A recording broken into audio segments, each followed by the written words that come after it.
Help support AMTV by becoming a patron, an AMTV staff member, and following us over on Twitter.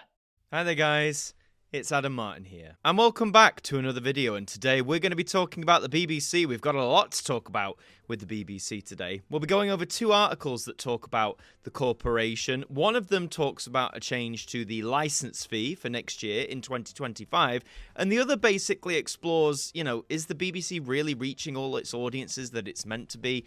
And I guess whether it's actually the value for money.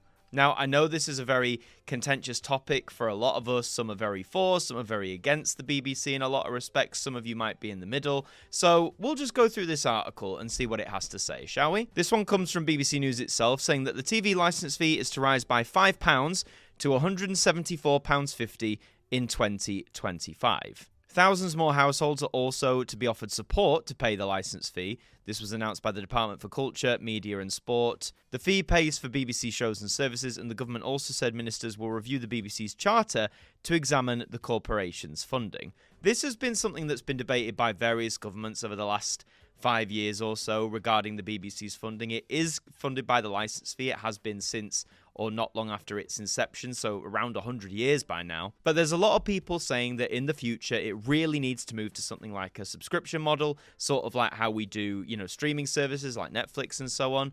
Others are saying it needs to come from private investment in some case. There's a lot of ideas floating around, and it does need examining, and various governments, including the one we have now, keep saying we're going to review it, we're going to talk about this and hopefully come up with something. The Royal Charter ends in 2027. That's not really that far away, so this conversation needs to start happening in detail as soon as possible, really. And just to break down that raw figure, so £174.50 is going to be the new licence fee price next year.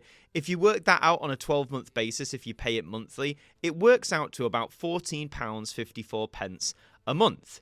Now, in some cases, that is more expensive than some streaming sites.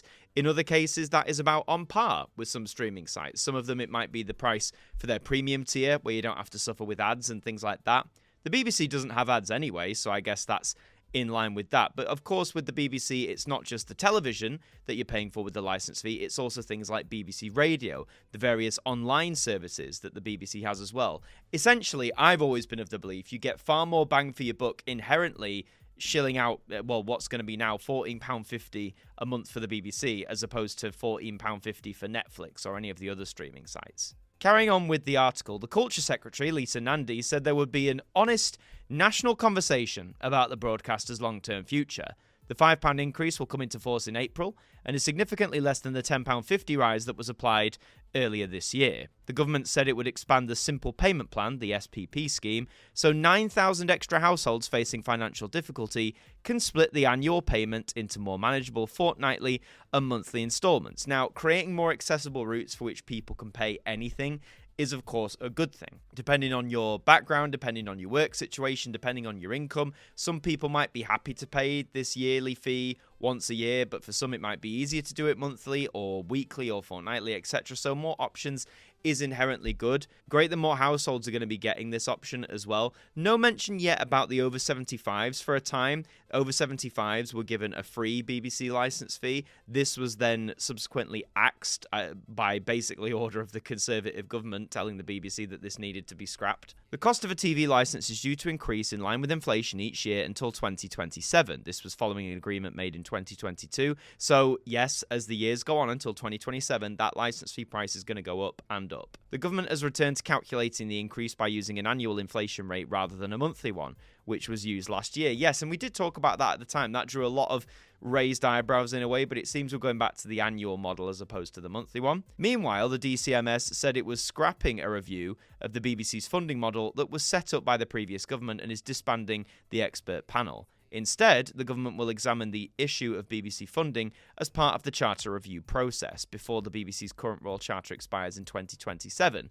Now, some would take that to mean, okay, so the charter is likely going to be renewed as is, but they're going to review the funding model. This doesn't necessarily guarantee that the license fee model is sticking around or that it's going to change either way. They're just merely saying, or at least how I interpret it, is they're going to review the license fee model that currently exists and basically determine, in theory, by 2027, whether that funding model is fit for purpose going forward into the 2030s and beyond. There's been a lot of people who have been very vocal and very critical of the license fee, and I completely understand it. I hear and understand a lot of those criticisms entirely. And I've also said continuous times as well, as much as I get accused of being a BBC glazer, the license fee model in many ways is very antiquated.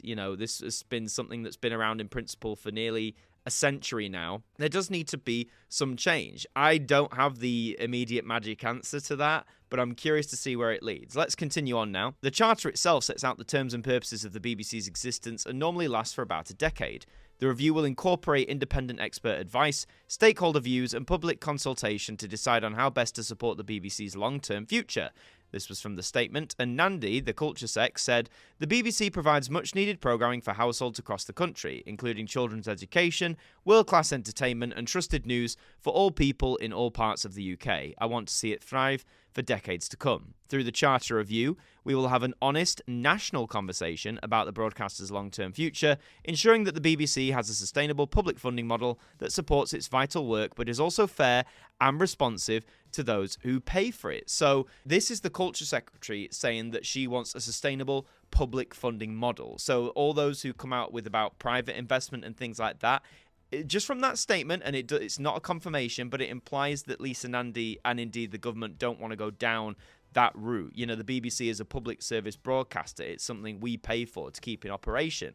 And I do think she's correct about, the things like news that, she says news that is trusted for all people. It's very obvious, and, I'm not oblivious to this, that there are a large bunch of people who don't trust the news, not just BBC News, any sort of news. They don't trust any of it for various reasons.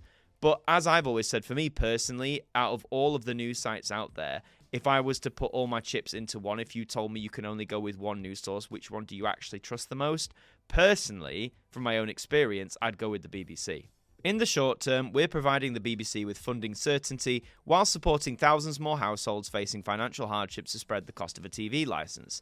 The Foreign Secretary, David Lammy, also announced an extra $32.6 million for the BBC World Service across 2025 and 2026. That is a plus because the World Service, as I've said before, is a very vital part of the BBC's operations for all of the expats living in various countries around the world, for all of the various people around the world who listen to the BBC, because there are several countries where, the concept of a free press or trusted news sadly just isn't possible. So an outlet like the BBC gives those people the best chance at receiving accurate news, up-to-date information. So I'm glad that more money is being put into the World Service because it's sort of been cut back here and there, so that's a plus. It talks then about the BBC audiences and the challenge that it faces. This does link into the second article we're going to talk about, but we'll touch on it here. Ofcom, the media watchdog, published its annual report on the BBC on Friday, saying the corporation is struggling to reach some audiences in the UK. It identified younger audiences and those from lower socioeconomic backgrounds as areas for concern. Although it faces competition from a growing number of digital outlets, Ofcom said the broadcaster is still the most used media brand in the UK, across TV, radio, and online. And I mean, that in itself, I think that just shows you how much the BBC is used, not just in the TV sense, radio, online. The BBC is this service that we all use in some form or another, even if it's just the tiniest little thing. It seems to permeate through most of our lives. It added that audiences' trust remains consistent since then, with 61% of UK adults viewing the BBC favourably. Just shy of 2/3, but, better than halfway, I guess. The report said there are certain sections of the audience who are less engaged with BBC content in general. It stated that 78% of 16 to 34-year-olds and 79% of those from lower socioeconomic backgrounds use at least one BBC service a week. These figures compared with 86% of overall adults. So just to take on the 16 to 34-year-olds there, 78% use the BBC service at least once each week. That is a very high figure. That's over 3/4, a very high percentage. I'm sure the BBC would love it to be like 90% plus. But, in the age of YouTube, TikTok, all that sort of stuff, to get a number that high of engagement is still pretty positive. Another area of concern was how much time per day young people are spending with the BBC. It's been a steady decline from 75 minutes per day in 2017 to 46 minutes in 2023, which is a bigger drop-off compared with the general adult population. But when you look at those years, 2017 to 2023, TikTok debuted then. We've had more explosions of social media.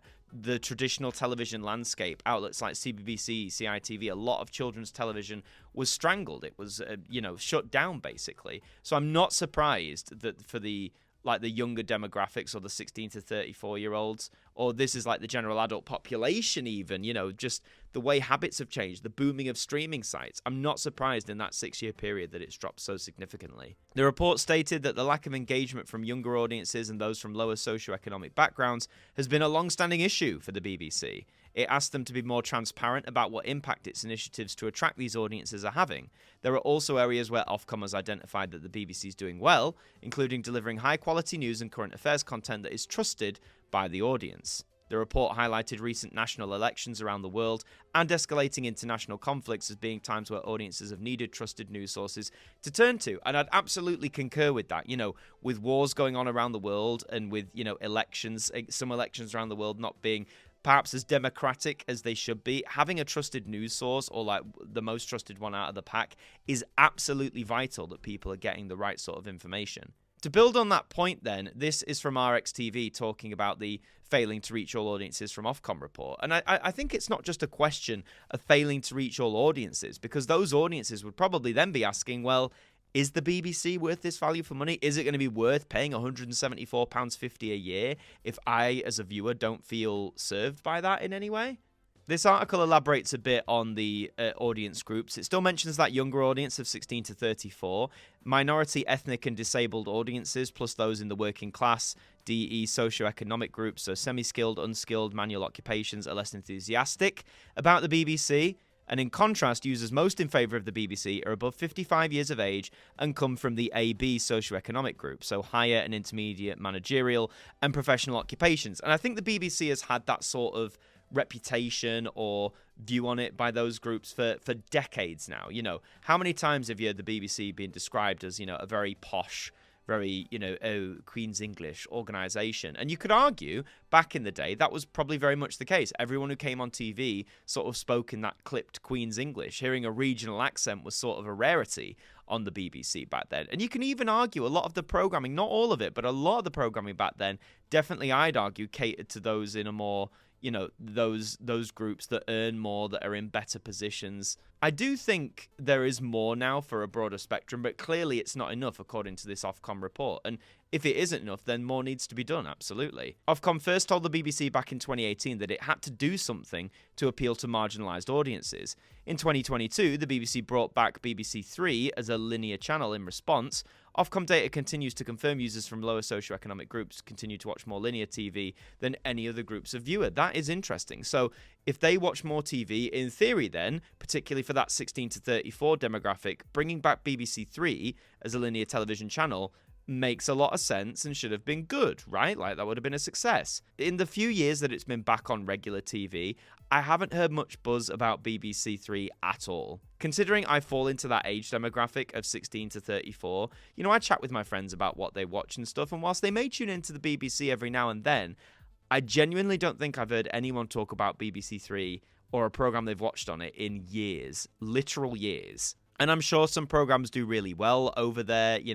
I see advertising for it constantly, but I think ever since it went online back in 2016 and then came back, its impact was sort of dampened. The landscape had just changed so much. It talks then about negative perceptions about the BBC. The BBC reports more negative perceptions amongst those audience groups. For example, 45% of audiences from minority ethnic groups agreed that the BBC is effective in providing programmes, content and services that are relevant to them, compared with 56% of white audiences and 54% of all UK adults. So again, just to spell it out, these are non-white groups of people, and less than half of them, of those surveyed, believe that the BBC is making content or programmes or providing services that are relevant to them.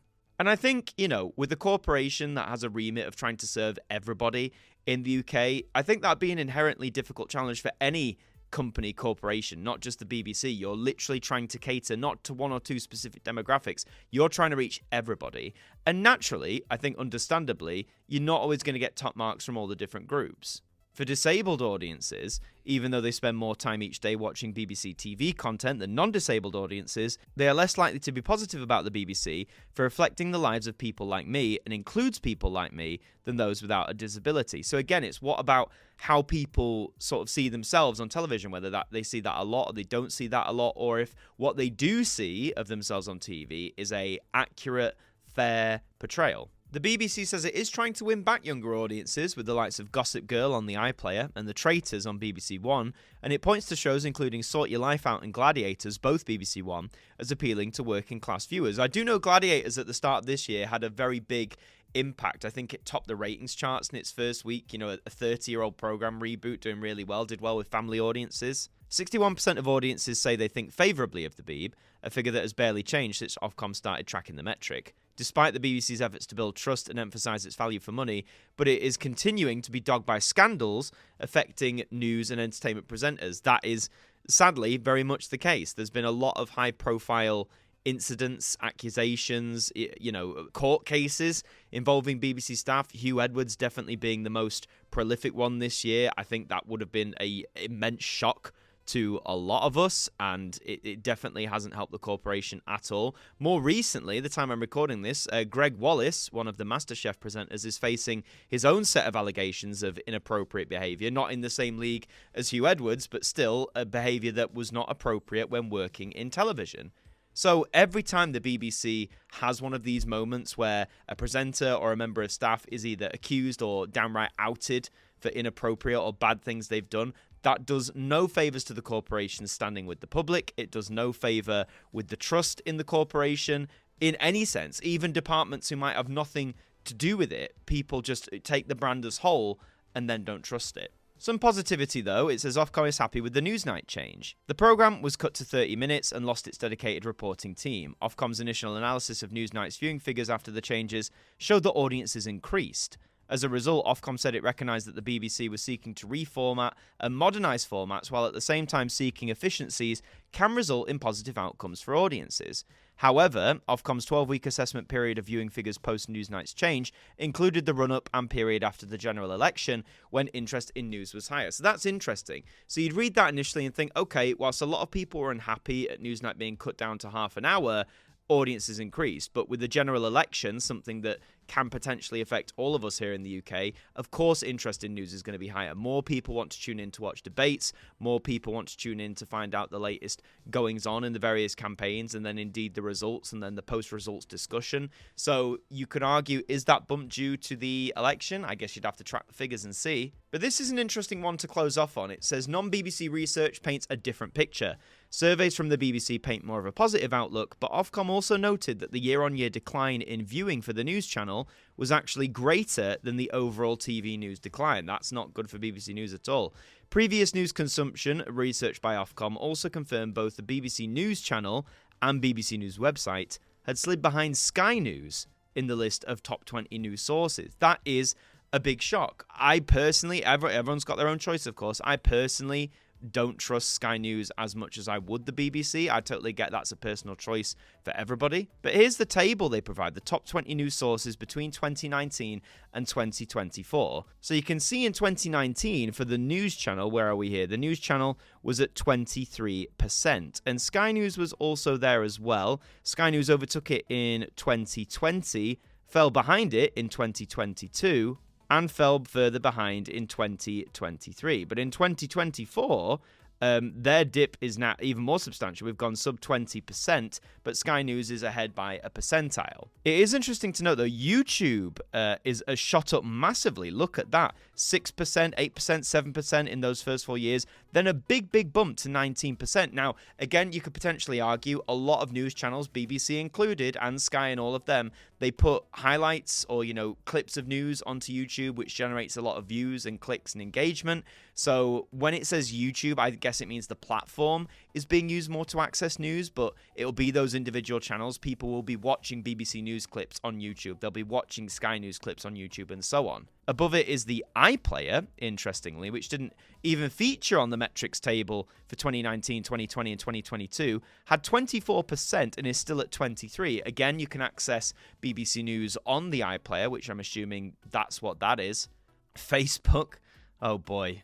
I mean, that has dropped, started at 35% down to 30%, but again, all these companies will share posts. There is a lot of fake news or a lot of misinformation on Facebook, as there is on all social media platforms. I think we can all agree. But I wonder how much of that 30% metric for this year is people engaging with posts from actual news, things like the BBC and Sky, and how much of it's misinformation.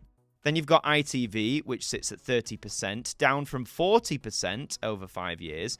And at the top, you have BBC One as a channel. This has been a big decline. So it had 58% in 2019, down to 43% in 2024. But when you look at the metrics, BBC One leads by a long way. It's ahead by 13% there.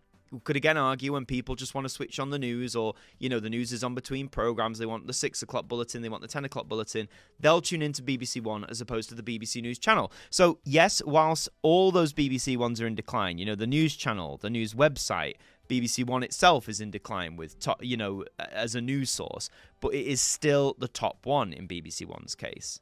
And again, the iPlayer, that'll be BBC News. With YouTube, a fair chunk of that metric will be people accessing BBC clips on YouTube.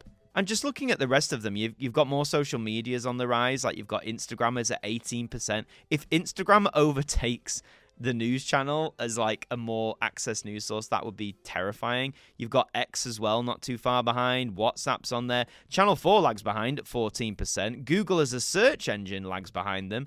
Then you've got some like newspapers like the Daily Mail, Mail on Sunday, The Guardian's further down there. TikTok is on here. Look at that. 1% in 2020, now up to 11%. Don't tell me that TikTok ain't taking over. It definitely is. At the bottom there, you've got BBC Radio 2 and Sounds as well. The first time Sounds has been included. And again, Sounds has a version where it can access the news. So the BBC is still very prominent on this list of top 20 news sources, and indeed still technically is the top one with BBC One. But I think what this graph mainly highlights is that the accessibility and I guess in the trust or the desire to check out these news sources, particularly the BBC ones, has fallen, and that is a worrying trend if that continues in the following years to come for the remainder of the 2020s.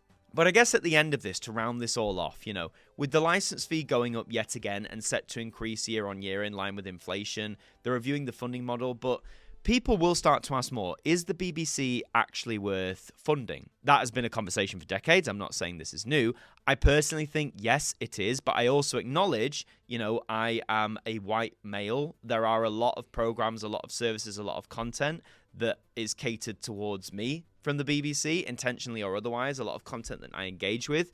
I completely accept and understand that there are several different kinds of people out there who may not feel seen by the BBC. They may not feel there's content for them. They may not feel like their experiences are seen on screen as much as mine or other people. So the BBC has this, again, this incredibly difficult tightrope to juggle where it's trying to cater to everyone, putting out programs to appeal to everyone.